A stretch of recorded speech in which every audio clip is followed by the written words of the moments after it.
Okay, in this video I want to talk about Alex Jones. When he first started his radio program, I listened to him. This was years and years ago.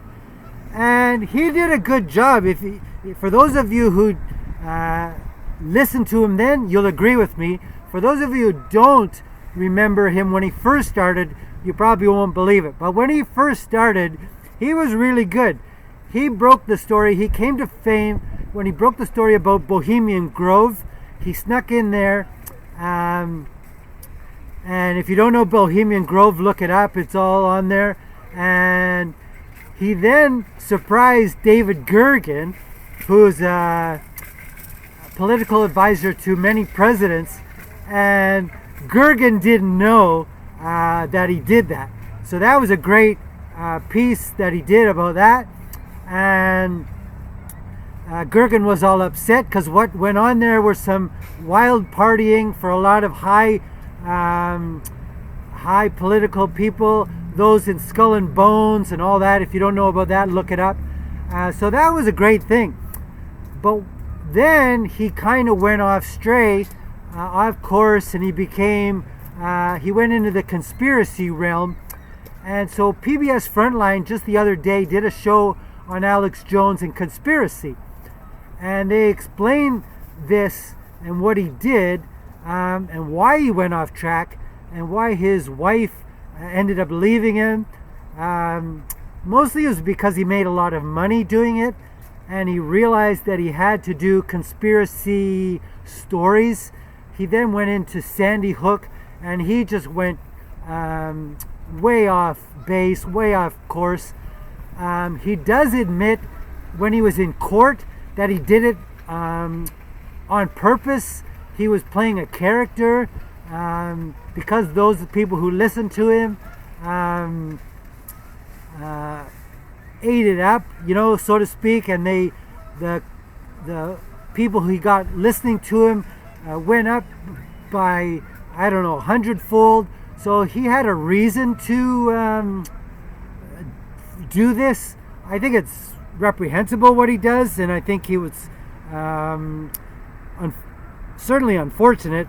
But PBS explains why he did it. So I highly recommend you go watch this. I'll put a link in. You can go watch it. It was very interesting what he did. And then they also brought up the segment when he went on to the Young Turks. Now, the Young Turks I also used to listen to. I met an American and we got talking, and he told me about the Young Turks. I didn't know them before that. And I also didn't know that they were the #1 news program online. I didn't know that at all. So I started listening to them. And then, so I learned a lot from them. And then at one point, they hired Jimmy Dore. And so I listened to them. And then I began listening to Jimmy Dore. So Jimmy was with them for about a year. And then he either quit or he just started his own show. And then I started listening to Jimmy Dore, and I still listen to Jimmy Dore. He is great. And if you don't listen to him, you should. And he explained what happened with the Young Turks, and I no longer listen to the Young Turks. So the information you get and where you follow evolves, and you have to evolve. You have to know why you're listening to someone in particular, and if they change, you have to be aware of the change, and you should change with it. So I now listen to Jimmy Dore. I learned a lot from him, but I no longer listen to the Young Turks. They've lost their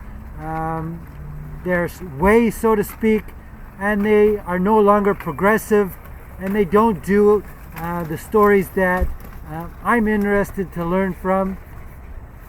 So anyways, I'll put a link in the Frontline. I always listen to the Frontline, and they did a great segment, and you should go and listen to it, and you should know why you're listening to particular people. And if they stop doing the show in a particular manner that you've started listening to them, you should then change and no longer listen to them. Okay, so I'll leave it there.